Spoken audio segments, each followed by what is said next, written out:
Hello बच्चों, तो आज स्टार्ट करेंगे वर्क पावर एनर्जी का थर्ड लेक्चर। आज इसको बाइंड अप करने की कोशिश करेंगे, ठीक है।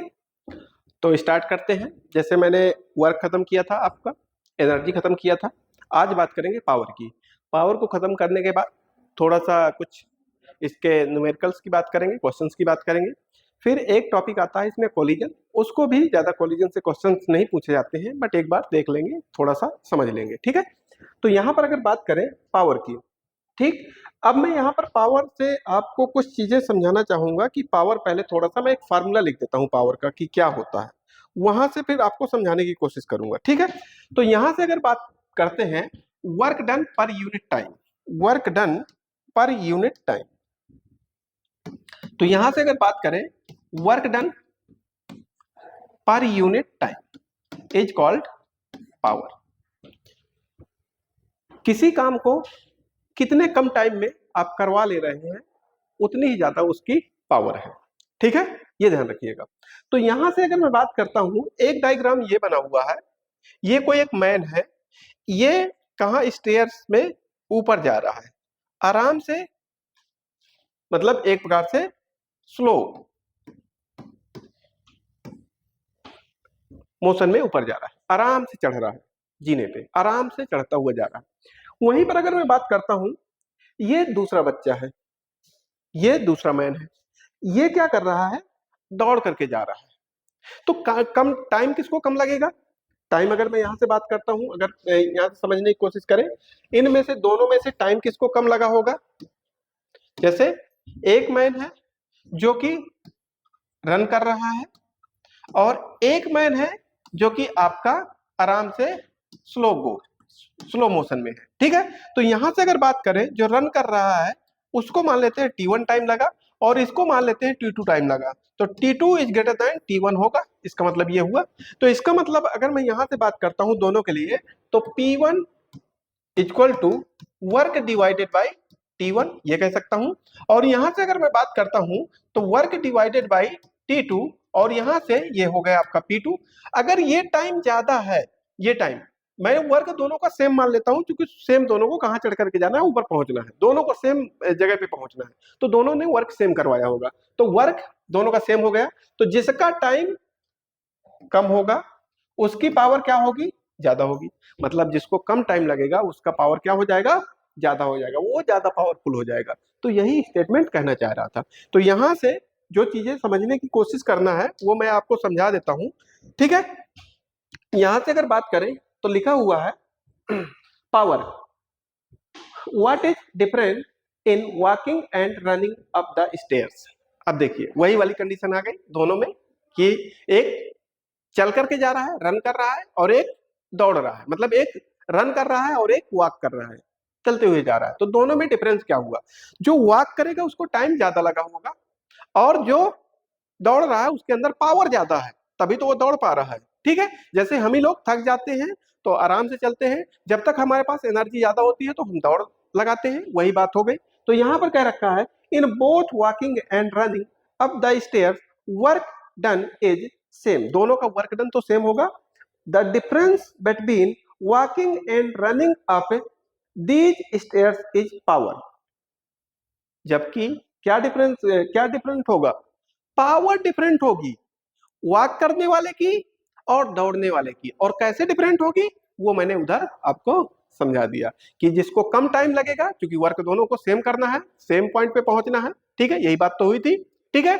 और यहां पर जो वॉक करके जा रहा है उसको टाइम ज्यादा लगेगा, तो इसका मतलब उसकी पावर कम हो जाएगी। तो वही पॉइंट यहां पर समझाने की मैंने कोशिश किया है, ठीक है।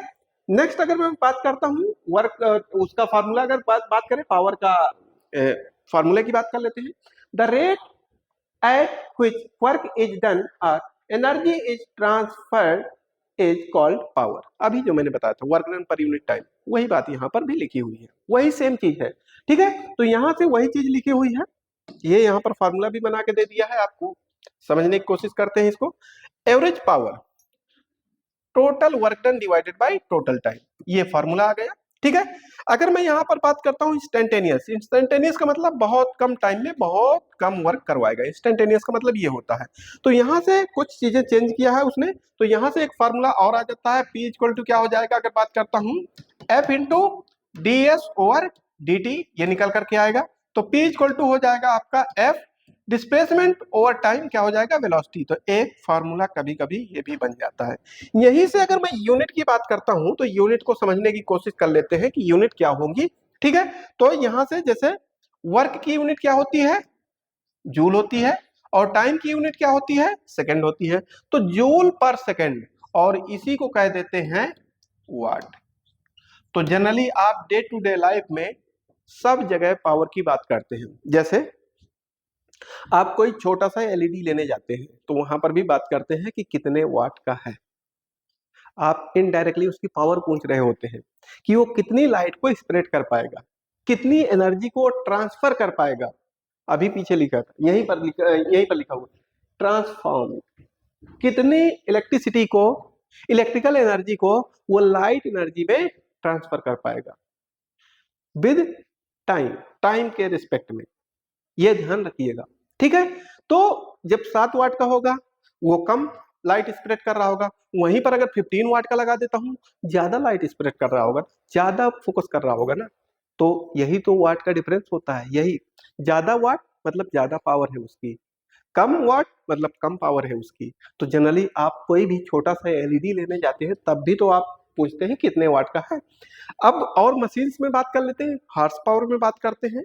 हार्स पावर, तो एक यूनिट क्या हो जाएगी पावर की, यहां से अगर बात करते हैं हार्स पावर भी होती है। तो जो बड़ी बड़ी मशीनें होती हैं जनरली, जैसे आप ट्रैक्टर की बात कर लें या कोई और बड़ी मशीन की बात कर लें, तो उनकी पावर हार्स पावर में, उनकी यूनिट हार्स पावर में होती है। ठीक है, तो यहां से अगर बात करता हूं 1 हार्स पावर इक्वल टू होता है आपका 746 वाट, इसके बराबर होता है। ठीक है, ये आपका एक प्रकार से कैलकुलेशन हुआ। नेक्स्ट अगर बात करते हैं इसी से रिलेटेड, अब हाँ, जैसे यहां से अगर बात करें वर्क डन आपकी स्केलर क्वांटिटी है, टाइम आपका स्केलर है, तो पावर भी आपकी स्केलर होती है, ये जरूर ध्यान रखिएगा। तो यहां से कुछ क्वेश्चंस की बात कर लेते हैं। क्वेश्चंस दे रखा है, an elevator can carry a maximum load of 1800 kg is moving up with a constant speed of 2 meter per second. The frictional force opposing the motion is 4000 Newton. Determine the minimum power delivered by the motor to the elevator in watt as well as in horsepower. Horsepower में भी आपको निकालना है और आपको किस में निकालना है, यहां से आपको वाट में भी निकाल के बताना है।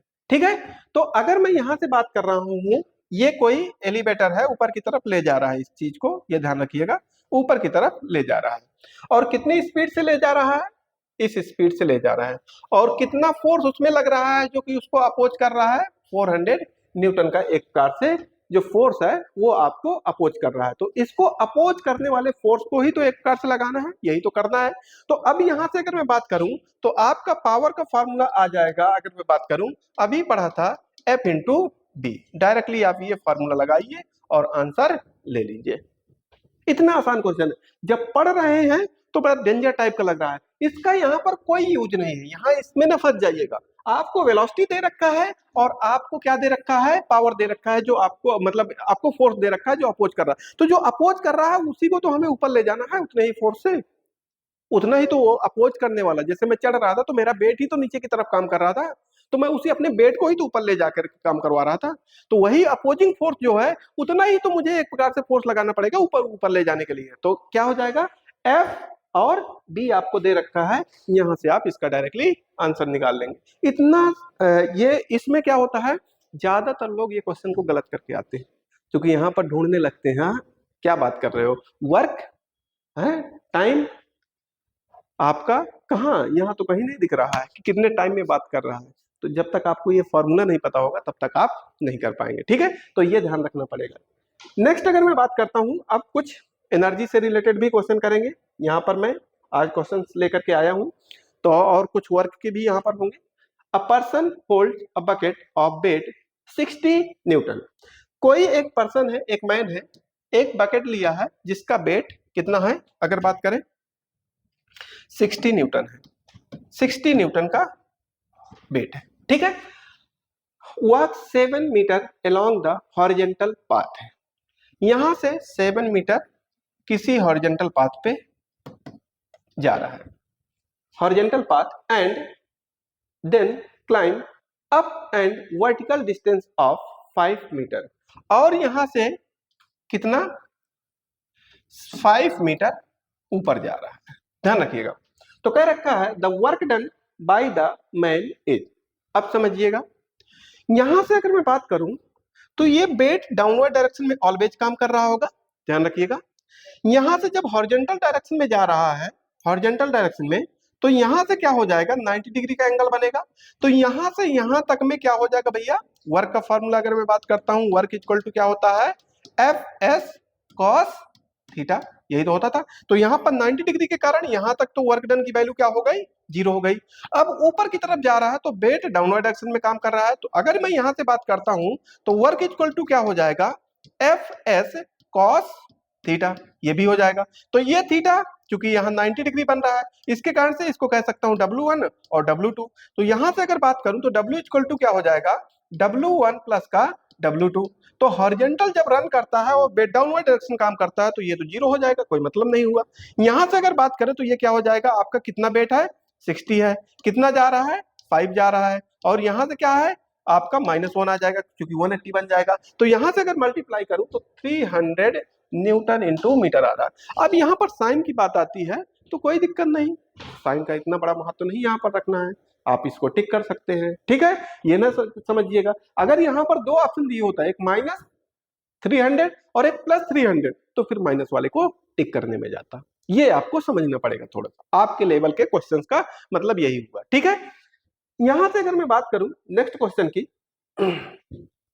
नेक्स्ट दे रखा है आपको position depend force, position dependent force दे रखा है F इक्वल टू 7 माइनस का 2x प्लस का 3x square Newton's act on a small body of mass 2 kg and displace it from इतना तो इतना द वर्क डन। ये इस प्रकार का शायद मैं क्वेश्चन आप लोगों को करवा चुका हूं।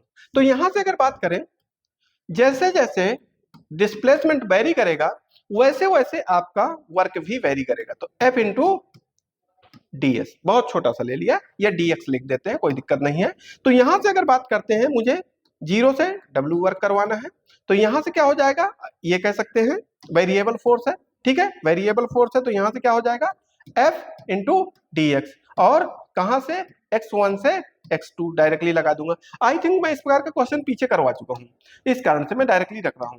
तो यहां से आपका 7 माइनस का 2x प्लस का 3x स्क्वायर ये दे रखा है, और कहां से कहां लिमिट दे रखा है, यहां पर 0 से 5 दे रखा है।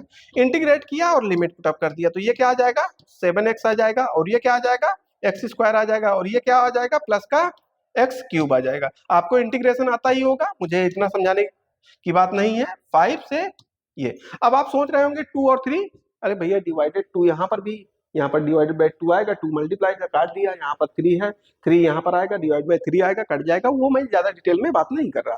तो 5 लिमिट यहाँ पर पुटअप किया तो ये आ जाएगा आपका 35, और ये आ जाएगा आपका 25, और ये आ जाएगा आपका 125, ठीक है। यहां से अगर बात करते हैं तो यहां से आपका कितना गट पिट करके बचा, आपका बचा 10, और यहाँ पर 125, तो कितना आ गया 135, आपका आंसर हो गया। ये क्वेश्चन इस प्रकार का मैं शायद करवा चुका हूं, इस कारण से मैं इसमें टाइम वेस्ट ज्यादा नहीं करूंगा। नेक्स्ट क्वेश्चन की अगर बात करते हैं, नेक्स्ट देख लेते हैं, ठीक है। यहां पर दे रखा है एक question, what is the work done by a force of 1 gf in displacing a body of 5 gram through 1 centimetre, take g इतना। अब g इतना लेना है। अब समझिएगा, यहां पर देखिएगा, जैसे दे रखा है आपको फोर्स की वैल्यू कितनी दे रखा है 1GF दे रखा है, ये ध्यान रखिएगा। अगर यहां पर मैं बात करता हूं तो आपको डिस्प्लेसमेंट कितना दे रखा है, x दे रखा है आपको 1 सेंटीमीटर। तो वर्क का फार्मूला क्या होता है, वर्क इक्वल टू आपका फोर्स इंटू डिस्प्लेसमेंट होता है, यही तो होता है। तो अब यहां पर ये किस में दे रखा है, आपका सीजीएस में दे रखा है, सीजीएस में दे रखा है। तो ये किस में दे रखा है, ये भी आपका सीजीएस में दे रखा है। तो सीजीएस में दे रखा है, तो यहां से अगर मैं बात करूंगा तो डायरेक्टली मैं रख देता हूं, कोई दिक्कत थोड़ा ना है। यहां से 1 रख दूंगा फोर्स, और यहां से कितना रख दूंगा भैया आपका, यहां से आपका 1 सेंटीमीटर रख दे दूंगा। तो यहां से कितना आ गया 1, एक प्रकार से क्या आ जाएगा आपका, अगर बात करें तो क्या आ जाएगा, डाइन इंटू सेंटीमीटर। अब इसको जब कन्वर्ट करेंगे तो आंसर कौन सा हो जाएगा, अगर मैं बात करूं तो ये डाइन में आएगा, या जीएफ में रख लें, कोई दिक्कत नहीं है, आपको ये पता ही है। तो यहां से अगर बात करते हैं तो 1, और यहां से क्या हो जाएगा 10⁻⁻5 न्यूटन इंटू मीटर, ये आ जाएगा। तो यहां से जब बात करते हैं तो आपकी वैल्यू जो आएगी वो 0.00, और ये जूल हो गया, तो आंसर आपका यही आएगा। ठीक है, ये आपका एक प्रकार से आंसर हुआ। तो आप इसको डायरेक्टली कन्वर्ट कर सकते हैं, इतना बड़ा इशू नहीं है।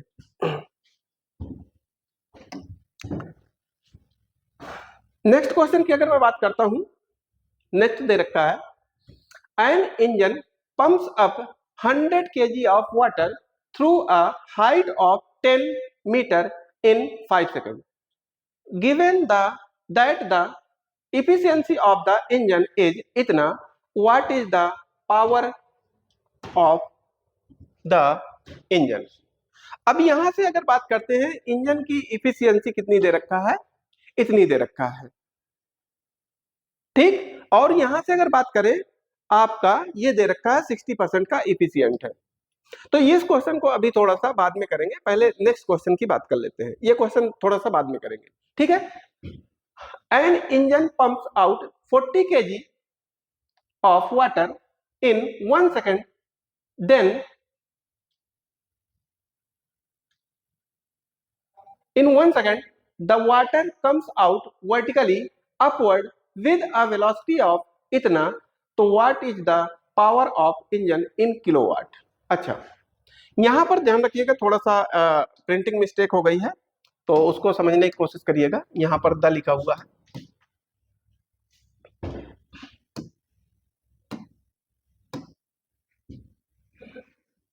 यहां पर द लिखा हुआ है, ध्यान रखिएगा। तो अब देखिए क्या क्या दे रखा है, आपको एम दे रखा है कितना 40 kg, और आपको क्या दे रखा है वर्टिकली इन 1 सेकंड, टाइम दे रखा है आपका कितना 1 सेकंड, ध्यान रखिए। Vertically upward with a velocity इतना, कितना वेलोसिटी की अगर बात करते हैं, b इक्वल टू आपको दे रखा है 3 मीटर पर सेकंड। अब यहां से आपसे पूछा है पावर, फिर से फंस गए भैया, यहां तो हाइट दिया ही नहीं, कितनी हाइट जाना था, ये दे रखा है, कंफ्यूजन फिर से आ गया। तो अब क्या करेंगे, यहां पर फिर से वही अप्लाई करेंगे। अब जब ऊपर की तरफ जा रहा होगा तो कौन, वेट ही तो ऊपर ले जाएगा। तो अगर मैं बात करता हूं F इक्वल टू क्या हो जाएगा, m इंटू जी ही तो हो जाएगा। तो यहां से कितना 40 और कितना 10, मतलब कितना 400 न्यूटन की बात करना है, 400 न्यूटन एक प्रकार से ले जाना है। और कितनी वेलोसिटी से ले जाना है, इस वेलोसिटी से ले जाना है। तो यहां से अगर मैं वर्क की बात करता, ये उसकी बात करता हूं, अगर यहां से बात करें डायरेक्टली पावर की, तो पावर इक्वल टू क्या हो जाएगा आपका, यहां से 400 मल्टीप्लाई अगर बात करें 3, डायरेक्टली एफ इंटू बी वाला लगा दिया, पी इक्वल टू क्या एफ इंटू बी डायरेक्टली लगाया है। तो यहां से क्या हो जाएगा आपका 1200, क्या एक प्रकार से 1200 वाट, ये कह सकते हैं। अब मुझे किलोवाट में चेंज करना है तो क्या आ जाएगा 1.2 किलो वाट, ये डायरेक्ट 1000 से डिवाइड कर देंगे किलोवाट के लिए, आपका आंसर कौन सा हो जाएगा, ये आंसर हो जाएगा। ठीक है, तो आसान है क्वेश्चन, बस करने का थोड़ा सा आपको समझना पड़ेगा। ये क्वेश्चन थोड़ा सा ट्रिकी है और प्रीवियस में आपका पूछा गया है स्पॉन्सरशिप में, ये भी ध्यान रखिएगा। ये आपका प्रीवियस पूछा हुआ क्वेश्चन है स्पॉन्सरशिप का, इस कारण से मैंने यहाँ पर डाला है, क्योंकि बच्चे यहाँ पर इसको गलत करते हैं। कैसे गलत करते हैं वो आप यहाँ पर देखिएगा। कह रखा है a ball of mass 2 kg and another ball of mass 4 kg are dropped together from a 60 feet tall building. अब देखिएगा, ये कोई 60 फीट टॉल बिल्डिंग है। जब तक आप फिगर को विजुलाइज नहीं करेंगे तब तक नहीं समझ में आएगा। एक बॉल ये थी और एक बॉल ये थी, ये 4 kg की है और ये आपकी 2 kg की है। ध्यान रखिए, कहां से 60, ये यहां से यहां तक की हाइट है 60 फीट, 60 फीट यहां से वो ड्रॉप कर रहा है। ठीक है, तो आगे क्या रखा है after a fall of 30 feet. अब कहां तक आ गए, आधी हाइट तक आ गए, मतलब अब यहां पर आ गया और ये वाला यहां पर आ गया। ठीक है, 30 feet each towards earth their respective kinetic energies will the will in the ratio of. अब समझिएगा, अब जब उस हाइट से ड्रॉप किया होगा तो मैं पहले ही बता चुका था कि काइनेटिक जो पोटेंशियल होगी वो किस में कन्वर्ट हो जाएगी, काइनेटिक में कन्वर्ट हो जाएगी। तो अगर मैं यहां से बात करता हूं U1 इक्वल टू क्या हो जाएगा, हाफ m v स्क्वायर, यही तो कह सकते हैं। ठीक है, यहां से तो ये कह सकते हैं काइनेटिक का रेशियो पूछा है तो काइनेटिक ये कह सकते हैं ऐसे। पोटेंशियल कहाँ कन्वर्ट हो जाएगी, पूरी पूरी काइनेटिक में कन्वर्ट हो जाएगी। तो थोड़ा सा मैं दूसरी तरह से इसको लिखता हूं, ये नहीं होगा।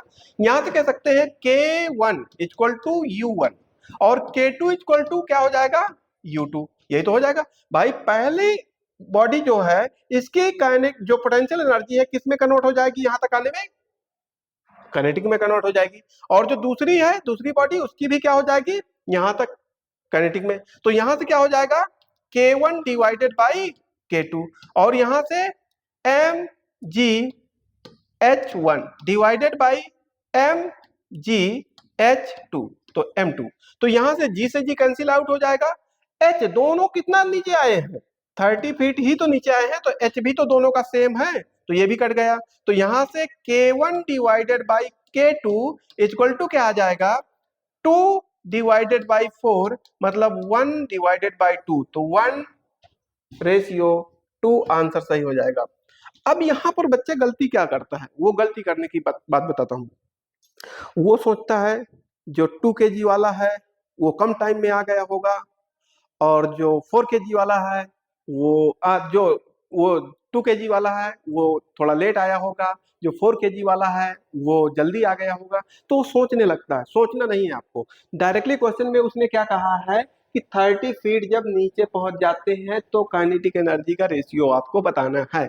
तो आपकी पोटेंशियल ही तो काइनेटिक में कन्वर्ट हुई है, 30 से कहाँ आ गया, वहां पर आ गया 60 से 30 पे। तो डायरेक्टली आपने क्या लगा दिया, डायरेक्टली आपने फार्मूला लगाया और आंसर निकाल करके आपने रख दिया। ठीक है, तो आपको ये चीज समझनी पड़ेगी कि क्या कहना चाह रहा है क्वेश्चन और कैसे उसको टैकल करना है। मैं जब आपको पढ़ा रहा था तब भी मैंने कहा था कि कुछ क्वेश्चन का लेवल ठीक ठाक होता है और वो किसके रिस्पेक्ट में आता है, लीनियर मोमेंटम और काइनेटिक एनर्जी के रिलेशन के रिस्पेक्ट में आता है। तो वही क्वेश्चन यहाँ पर मैं ये डाल के रखा है। ठीक है, तो इसको समझने की कोशिश करते हैं। यहाँ पर क्या है दे रखा है, the kinetic energy of a body is increased by 300%, 300% increase करवाता है। The momentum of the body would increase by. अब समझिएगा, अब लीनियर मोमेंटम का फॉर्मूला आया था भैया 2mk, यही तो है। तो अगर मैं यहां से बात करता हूं ये P1 है तो पहली काइनेटिक एनर्जी K मान लिया, कोई दिक्कत नहीं होनी चाहिए। अब मैं यहां से कहता हूं P2 की बात कर लेता हूं। ठीक है, अब यहां से अगर मैं बात करूं तो K1 इक्वल टू कितना मैंने मान रखा है, K मान रखा है, तो K2 इक्वल टू कितना हो जाएगा, K1 प्लस का 300% किसका, K1 का, इंक्रीज किया 300% से। तो पहले K1 थी और 300% से इंक्रीज कर गई तो कितनी हो जाएगी, अब यहां से ये काटा और कितना आ गया 4K1 आ गया। तो K2 की वैल्यू कितनी आ गई, 4K आ गई, यही तो हुआ। ठीक है, अब समझते हैं। यहां से अगर मैं बात करूं तो आपने 2 अपनी जगह पर रखा, m अपनी जगह पर रखा, K2 की जगह क्या रख दिया, 4K रख दिया। ठीक है, तो यहां से 4 का बाहर क्या आ जाएगा, 2 आ जाएगा, और यहां से 2mk वही आ गया। ये क्या वैल्यू है, ये P1 है। तो यहां से अगर मैं बात करता हूं P2 इक्वल टू क्या हो जाएगा, 2P1 हो जाएगा। अब आप यहां से ये भी कर सकते हैं परसेंटेज निकालने के लिए, change in percentage in linear momentum. क्या करेंगे, P2 माइनस का P1 डिवाइडेड बाई P1 और मल्टीप्लाई 100। मैं ये नहीं करूंगा, मैं ये नहीं करूंगा, टाइम नहीं खोटी करूंगा। मैं क्या करूंगा, सीधे से इसी को लिख देता हूं भैया, P1 इनिशियल था और कितना बढ़ा है, P1 ही बढ़ा है। मतलब कितना, ये शुरू में 100% होता है तो कितना बढ़ गया, 100% बढ़ गया, तभी तो 2P। जैसे 300% बढ़ा था तो 4P हुआ था, 4K हुआ था। वैसे ही अगर मैं यहां पर लिख दूं 100 डिवाइडेड बाई 100, तो एक प्रकार से क्या हो गया, 100% हो गया ना। तो आपका कितना बढ़ जाएगा, अगर बात करें 100% बढ़ जाएगा, आंसर हो गया। यहां से भी निकालेंगे तो वही आ जाएगा 100%। ठीक है, तो आपको सीधा सिंपल मेथड अपनाना पड़ेगा। नेक्स्ट अगर बात करते हैं, नेक्स्ट क्वेश्चन, नेक्स्ट दे रखा है, a body of mass 5 kg initially at rest is subjected to a force of 20 Newton. The kinetic energy acquired by the body at the end of 10 second is। अब समझिएगा, ये अच्छा question है। अगर मैं बात करूं क्वेश्चन अच्छा है तो थोड़ा सा आपको दिमाग लगाना पड़ेगा। कैसे, अगर मैं यहां से बात करता हूं, समझिएगा, कई चीजें इसमें दे रखा है। एक तो 5 kg का ऑब्जेक्ट है, ये दे रखा है, ये दे रखा है, पूछा क्या है, काइनेटिक एनर्जी पूछा है। इनिशियली एट रेस्ट में था, इनिशियली एट रेस्ट में था, तो आफ्टर 10 सेकंड के बाद वो पूछा है कि कितनी काइनेटिक एनर्जी होगी। ठीक है, अब मैं यहाँ पर जो जो दे रखा है मैं आपको थोड़ा सा इलेबरेट करके बताऊंगा। ठीक है, तो यहाँ से m इक्वल टू कितना दे रखा है, आपका 5 kg दे रखा है। अगर मैं फोर्स की बात करता हूं तो कितना दे रखा है, 20 न्यूटन दे रखा है। टाइम की बात करें तो कितना दे रखा है, 10 सेकंड दे रखा है। ये दिया है, ये डेटा आपको गिवन है एक प्रकार से। ठीक है, अब यहां से मुझे क्या निकालना है भैया, काइनेटिक एनर्जी निकालना है।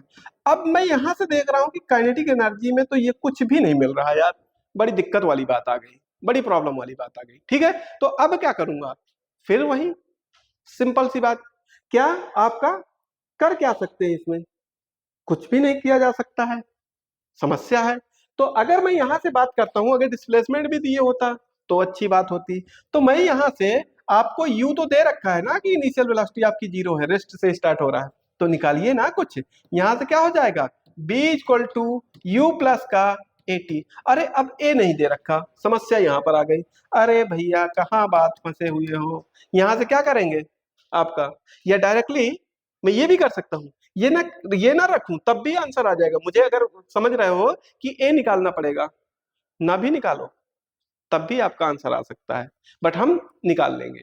ठीक है, कैसे निकालते हैं, यहां से ये आपका m इंटू ए होता है, ये आपको दे रखा है कितना, 20 दे रखा है, ये दे रखा है 5 और ये दे रखा है a, ये आ गया 4। तो यहां से क्या आ जाएगा, ये 0 दे रखा है, ये 4 दे रखा है, ये 10 दे रखा है, तो यहां से कितना आ गया, 40 मीटर पर सेकेंड आ गया।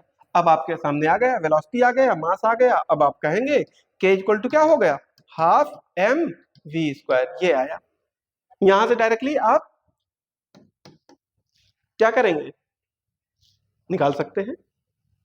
दूसरा क्या कर सकते थे, दूसरा भी सोच सकते थे, s equal to u t plus का हाफ ए टी स्क्वायर। यहां पर भी आप क्या करते, डायरेक्टली एस निकालते, तो kinetic energy equal to force into displacement, तो आप क्या कर देते, फोर्स इंटू डिस्प्लेसमेंट वाला फार्मूला, डिस्प्लेसमेंट वहां से आ जाता। तो कई तरीके होते हैं, तो यहां से वैल्यू रखा आपका क्या, हाफ, और ये आपका 5 दे रखा है, और ये आपका 400 दे रखा, 440 दे रखा है, इसका स्क्वायर किया, जो भी आंसर आ गया आपने उसको टिक कर दिया। तो कितना आंसर आ जाएगा, यहां से अगर बात करते हैं, यहां से आपका हाफ, 5 और 1600 आया। 1600 को अगर मैं बात करता हूं तो 1600 यहां से 2 से काट दिया तो 800 हो गया, 800 यहां से मल्टीप्लाई किया तो 4000 हो जाएगा। 4000 जूल कहीं पर दे रखा है, बिल्कुल दे रखा है, तो 4000 जूल आपका आंसर हो जाएगा। तो क्वेश्चंस बहुत आसान होते हैं, बस थोड़ा सा आपको केयरफुली देखना पड़ेगा, पढ़ना पड़ेगा, फिर आपका आंसर सही होगा। आगे दे रखा है a body of mass 2 kg initially at rest is moved with a horizontal force of इतना on a smooth table the work done by the वही वाला, फिर वही, कुछ नहीं, s इक्वल टू क्या करेंगे, सिंपल सा, अभी मैं इसी प्रकार का क्वेश्चन करवा के आया हूं, तो अब मैं यहाँ पर डेटा नहीं लिखूंगा, मैं क्या करूंगा, s इक्वल टू वहीं पर लिखते जाऊंगा ut प्लस का हाफ ए टी स्क्वायर, ये करूंगा। तो s equal to initially rest से स्टार्ट हुआ था हाफ, और a की वैल्यू कितनी हो जाएगी, a की वैल्यू मैं डायरेक्टली पुटअप कर रहा हूं, कितने केजी का है, उतने केजी का है, तो यहाँ पर 0.5 डिवाइडेड बाई क्या हो जाएगा 2, क्योंकि f इक्वल टू क्या होता है m इंटू ए, तो a की वैल्यू क्या हो जाएगी f divided by m, directly मैं पुटअप कर रहा हूं, वहां पर ये नहीं कि निकालने बैठ जाए, आप डायरेक्टली फार्मूले पे पुटअप करिए और देखिए कैसे आंसर आता है। यहां से टाइम कितना दे रखा है 8 का स्क्वायर देख लीजिए, यहां से क्या हुआ, अगर मैं बात करूं 1.1 बाई 2 0.5 बाई 2, और यहां से 64 4 से काटा कितने टाइम्स 16 टाइम्स, यहां से अगर बात करें 8 आंसर आया इसका, कितना डिस्प्लेसमेंट, और आपने क्या कर दिया, यहां से अगर बात करता हूं वर्क का फॉर्मूला लगाया F इंटू एक्स, तो F की वैल्यू कितनी दे रखी है 0.5 दे रखी है, और आपका X कितना आया है 8 आया है, तो यहां से कितना आ जाएगा 4, आंसर आपका ये रखा। तो जब आप करेंगे क्वेश्चन की प्रैक्टिस करेंगे, अब ये नहीं कि पहले ये निकालने जाऊं फिर बाद में निकालूं, या जो पहला क्वेश्चन किया था उसके हिसाब से, आंसर सभी से वही आएगा, बट आपको अप्रोच समझनी पड़ेगी, टाइम बचाने की कोशिश करनी पड़ेगी, टाइम बचाना है क्वेश्चंस में, ये ध्यान रखिए। जब टाइम बचाएंगे, मैं बार बार जब आपको पढ़ाता हूं तो मैं टाइम की बात करता हूं, क्योंकि जब तक आप टाइम की वैल्यू को नहीं समझेंगे तब तक आप क्वेश्चंस नहीं कर पाएंगे, ये भी ध्यान रखिएगा। आपको टाइम की वैल्यू समझना पड़ेगा, जब टाइम मैनेजमेंट आपको आ जाएगा तो क्वेश्चन कर पाएंगे। नेक्स्ट क्वेश्चन दे रखा है N elastic ball is drop from a height of 100 meter due to earth 20% of its energy is lost, to what height will ball rise। तो यहां से अगर बात करें, देखिएगा, देखते हैं, क्वेश्चन अच्छा है इसलिए इसमें ऑप्शन भी नहीं दे रखा है, ये एनर्जी है, यहां पर ये ध्यान रखिए, एनर्जी लिखा हुआ है, ये एनर्जी है, ठीक है। क्या कर रखा है 100 मीटर हाइट, एच कितनी दे रखा है 100 मीटर, ठीक है। ड्रॉप कर रहा है तो इनिशियल वेलोसिटी क्या हो जाएगी 0 हो जाएगी, ठीक। अब यहां से क्या कर ले भैया, जब हिट करने वाला होगा, हिट करने वाला होगा तब की वेलोसिटी देख लेते हैं, तो कितनी हाइट चलना है, इतनी हाइट चलना है, कितनी इनिशियल वेलोसिटी है इससे है, और नीचे आ रहा है तो किससे आ रहा होगा जी से आ रहा है, जी की वैल्यू 10 लेकर के चलेंगे तो ज्यादा ठीक रहेगा। तो यहां से अगर निकालें तो b square equal to u square plus का 2as, यही तो करेंगे, तो बी स्क्वायर इक्वल टू क्या हो जाएगा, ये 0 है, ये 2 हो गया, ये आपका 100 हो गया, और यहां से अगर बात करते हैं ये कितना हो जाएगा आपका, ये 10 हो जाएगा, ठीक। तो यहां से अगर बात करें तो कितना आंसर आ जाएगा, बी की वैल्यू 2as, ठीक है, ठीक, और तो कुछ चेंजेस नहीं दिए, हाँ ठीक है। तो बी स्क्वायर इक्वल टू कितना आ जाएगा, यहां से अगर बात करता हूं 10 रूट 20, ये आपका बी की वैल्यू आ गई, बी स्क्वायर नहीं है बी है, डायरेक्टली मैंने रख दिया है बी है, ठीक है। अब यहां से अगर बात करें काइनेटिक एनर्जी पूरी की पूरी, अगर इस हाइट पर है, इस हाइट पर है, तो mgh, इस पॉइंट पे जो इसके पास यहां पर ऑब्जेक्ट का मास तो दिया नहीं है, बिल्कुल नहीं दिया है, ठीक। हाँ, तो अब ये कह रखा है जब इस काइनेटिक एनर्जी से, अब देखिएगा, an elastic ball is dropped from a height of 100 metre due to earth 20% of its energy lost, what height will the ball rise। अब जब हिट कर रहा था इस वेलोसिटी से, तो जब ऊपर आएगा, जब ऊपर आएगा तो अभी यहां पर काइनेटिक एनर्जी कितनी रही होगी जब उसने हिट किया होगा, हाफ एम बी स्क्वायर रही होगी, यही तो रही होगी, इतनी ही तो रही होगी। अब जब हिट किया तो 20% एनर्जी वाली लॉस हो गई, जब लॉस हुई तो अब ऊपर जा रहा है, तो यहां से अगर बात करता हूं तो इसका 20%, 20 डिवाइडेड बाई 100, किसका, half m v square equal to, अब क्या करवाएगा, यही आपकी जो लॉस एनर्जी है, लॉस तो बची कितनी, 80% बची, हाँ 20% नहीं 80% बची। तो अब इसी काइनेटिक एनर्जी के कारण से क्या करेगा, ये ऊपर की तरफ दोबारा रिवर्स करेगा। 20% लॉस हुआ है तो बची कितनी है, 80% बची हुई है। तो 80% एनर्जी मुझे लेकर के चलनी, कौन सी, काइनेटिक एनर्जी। वही काइनेटिक एनर्जी किसमें कन्वर्ट हो जाएगी, अब पोटेंशियल में कन्वर्ट होगी, ठीक है। तो 80% यहां से, तो m से m आपका कैंसिल आउट हो जाएगा, ठीक। अब यहां से अगर बात करते हैं तो आपका क्या आ जाएगा, g दे रखा है, कोई दिक्कत नहीं। तो यहां से 80 डिवाइडेड बाई 100 और b स्क्वायर यहां से 2b है हाफ, और इसका स्क्वायर अगर मैं बात करता हूं तो कितना हो जाएगा आपका, एक प्रकार से 2000 यहां से दे रखा था, ठीक। और यहां से ये g की वैल्यू 10 ले लिया और यहां से h ले लिया, ये इससे एक प्रकार से ये कट जाएगा, 2 जीरो आपके इससे कट जाएंगे और ये कितना हो जाएगा, ये कट जाएगा। तो h की वैल्यू कितनी आ जाएगी, h equal to 80 metre, 80 metre हो जाएगा, आपका आंसर आ गया 80 मीटर। तो ये मैंने सिर्फ समझाने के लिए किया है। आप डायरेक्टली क्या लगाना था, आपको ये फार्मूला लगा, आपको ये नहीं दुनियादारी लगाना था, बिल्कुल नहीं लगा। हाँ यहां से ये कर सकते थे कि ये निकाल सकते थे कि b कितना होगा, b निकालना पड़ेगा, फिर b की वैल्यू वहां पर पुटअप करेंगे, वो उससे छोड़ दो। आप 20% लॉस कर रहे हैं ना, तो 80% जो बची हुई है वही तो उसी काइनेटिक एनर्जी के कारण तो ऊपर ऑब्जेक्ट जाएगा, तो कितनी हाइट गेन करेगा, वो 80% वाली काइनेटिक एनर्जी पोटेंशियल में कन्वर्ट होने की कोशिश करेगी। तो दोनों को मैंने इक्वेट कर दिया और आपका आंसर आ गया, ठीक है। नेक्स्ट अगर बात करते हैं, नेक्स्ट क्वेश्चन दे रखा है, if b throw a body upward with velocity of 4 meter per second, at what height does its kinetic energy reduces to half of the its initial value। अब बताइएगा, take g equal to 10 metre per second. देख रहे हैं question कैसे है, मान लेते हैं इनिशियली काइनेटिक एनर्जी कुछ भी रही होगी, बाद में कितनी हो जा रही है, उसकी आधी हो जा रही है, तो किस हाइट पर आधी हो जाएगी, ये कह रखा है। तो कह रखा है if we throw a body upward with velocity of 4 meter per second, at what height, what does its kinetic energy reduces half of its value। तो सीधे लगा देता हूं किस हाइट पर आधी हो जाएगी, लगा देते हैं। तो यहां से काइनेटिक एनर्जी क्या करना है, आधी करवाना है, तो काइनेटिक एनर्जी आधी करवा दिया, पहले कितनी रही होगी, हाफ m p स्क्वायर रही होगी, तो किस हाइट पर हो जाएगी, मैंने कहा वो आधी किस में कन्वर्ट हो गई होगी, आपकी पोटेंशियल एनर्जी में ही तो कन्वर्ट हुई होगी, तो लगा दिया, ठीक है। तो यहां से क्या हो जाएगा आपका, यहां से आप डायरेक्टली 1/4 और m और b स्क्वायर, b कितना है 4 का स्क्वायर और m, और क्या हो जाएगा आपका g की वैल्यू 10 और यहां से h, m से m आपका कैंसिल आउट हो गया, 4 से 4 एक कैंसिल आउट हुआ, तो यहां से h इक्वल टू कितना हो जाएगा, 4 डिवाइडेड बाई 10 मतलब 0.4 मीटर, ये हो गया आंसर, डायरेक्टली लगा दिया, ठीक है। जो कहा है वो किया है, आपका आंसर आ गया।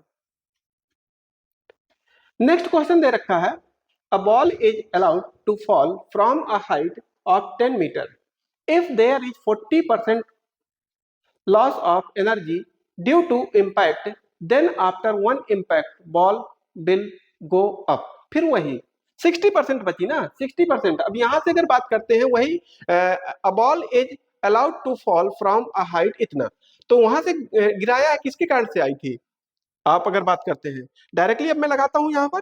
अब क्वेश्चन मैंने बता करने का तरीका बताया, कितनी 40% लॉस हो जा रही है, तो बची कितनी है आपकी 60% बची है, 60 ये हुआ, 60% बची है किसकी, काइनेटिक एनर्जी की, काइनेटिक एनर्जी की 60% बची है, तो काइनेटिक एनर्जी थी कितनी, हाफ mv स्क्वायर, तो यहां से कितना, कितनी हाइट तक जाएगा, मैंने मान लिया mgh, ठीक।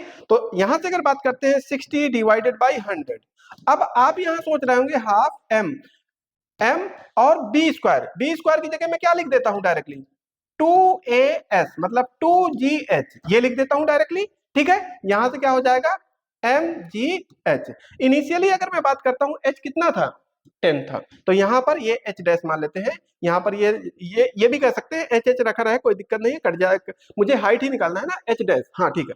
तो यहां से अगर बात करते हैं आप क्या करेंगे, 60 डिवाइडेड बाई 100 और यहाँ से हाफ और m से m कट गया, यहाँ से 2 हुआ, g से g कट जाएगा और यहाँ से कितना 10 और ये क्या रह जाएगा एक प्रकार से आपका h डैश रह जाएगा। अब यहाँ से काट पीट लीजिए, जो भी आपका कटे पीटे ये हो गया, ये 2 जीरो आपके कट जाएंगे तो h इक्वल टू कितना हो गया 60।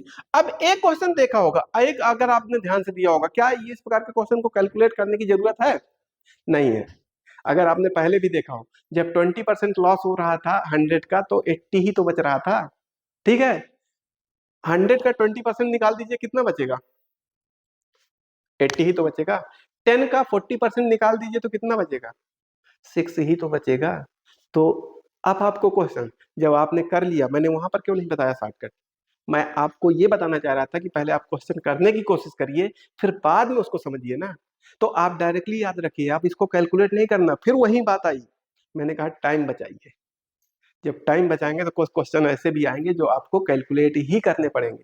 तो अगर ऐसे क्वेश्चन देता है कि मैंने किसी सर्टेन हाइट से ड्रॉप किया, कोई हाइट दिए है, इतने परसेंट लॉस हो गया, तो आप सीधे उस हाइट का उतने परसेंट निकाल दीजिए और कह दीजिए इतनी ही हाइट तक ऊपर आएगा, बस हो गया।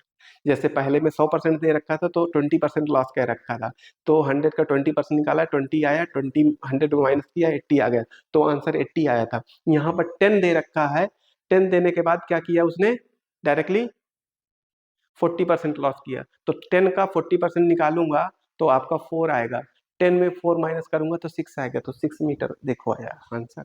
ठीक है, तो इस प्रकार के क्वेश्चन को ज्यादा दिमाग नहीं लगाना है, सीधे ऐसे ही करना है, जितने परसेंट लॉस कहे उतना उस हाइट में माइनस करवा दीजिएगा और आंसर टिक कर दीजिएगा। ठीक है, यहां पर अगर बात करते हैं कोलिजन की थोड़ा सा, कोलिजन जनरली जब दो बॉडी टकराती हैं वही कोलिजन होता है। तो तीन प्रकार का कोलिजन होता है। एक होता है आपका इलास्टिक कोलिजन और आपका एक कंप्लीटली इलास्टिक कोलिजन और एक इन इलास्टिक कोलिजन। ठीक है, तो यहां से अगर बात करते हैं इलास्टिक कोलिजन में क्या कह रखा है, total momentum of system is conserve. Elastic collision में जो टोटल मोमेंटम है वो ऑलवेज कंजर्व रहेगा। ठीक है, टोटल काइनेटिक एनर्जी भी सिस्टम की कंजर्व रहेगी, ये ध्यान रखिएगा। यही क्वेश्चन पूछे भी जाने आपसे, कोलिजन वाले क्वेश्चंस नहीं पूछे जाएंगे न्यूमेरिकल, थ्योरी वाले क्वेश्चंस कोलिजन से बनते हैं। तो टोटल अगर मैं इलास्टिक कोलिजन की बात करूं तो वहां पर टोटल लीनियर मोमेंटम भी कंजर्व रहेगा और आपका काइनेटिक एनर्जी भी कंजर्व रहेगा। ठीक है, conserve. Deformation due to collision is completely relieve. अब यहां पर अगर बात करते हैं completely inelastic collision, total momentum of system is conserve. इसका मोमेंटम तो कंजर्व रहेगा but total kinetic energy of system not conserve. इसमें टोटल एनर्जी नहीं कंजर्व रहेगी, मोमेंटम अभी भी कंजर्व है। बस इतना सा डिफरेंस आपको ध्यान देना है। ठीक है, deformation due to collision is not relieve, क्योंकि परफेक्टली इलास्टिक नहीं है, इन इलास्टिक है। ठीक है, अगर बात करें कंप्लीटली इन इलास्टिक है तो क्या हो जाएगा, जो डिफॉर्मेशन आ गया, जो एक बार उसमें वो आ गया वो उसी प्रकार का रह जाएगा, वो दोबारा कवर नहीं होगा। ठीक, तो इसमें मोमेंटम तो कंजर्व रहता है, टोटल एनर्जी कंजर्व नहीं रहती है, टोटल काइनेटिक एनर्जी कंजर्व नहीं रहती है। ठीक है, और जितना डिफॉर्मेशन आ गया वो पूरी तरह से रिकवर नहीं करेगा। ठीक है, तो नेक्स्ट अगर मैं बात करता हूं in elastic collision, in elastic में अगर बात करते हैं total momentum of system conserve. अब देखिए एक पॉइंट आपको याद नहीं रखना है कोलिजन में, कह दीजिए लीनियर मोमेंटम हर हाल में कंजर्व रहेगा, बस हो गया। ठीक है, किसकी बात याद रखनी है, काइनेटिक एनर्जी की। तो अगर इलास्टिक कोलिजन होगा तो कंजर्व रहेगा, इन इलास्टिक होगा तो एक प्रकार से क्या, total kinetic energy of system is not conserve, इसमें भी नहीं कंजर्व रहता, और इसमें deformation due to collision is partially relieve. ठीक, बस आपको इतना ही कोलिजन में याद रखना है, बाकी कुछ नहीं आपको पढ़ना है। ठीक है, तो आपका ये चैप्टर यहीं पर ओवर होता है, वर्क पावर एनर्जी। कोशिश करिएगा इसके क्वेश्चन की प्रैक्टिस करने की। मैं टेलीग्राम चैनल में क्वेश्चंस डाल दूंगा तो आप वहां से प्रैक्टिस करिएगा। ठीक है, तो आज का इतना ही रखते हैं।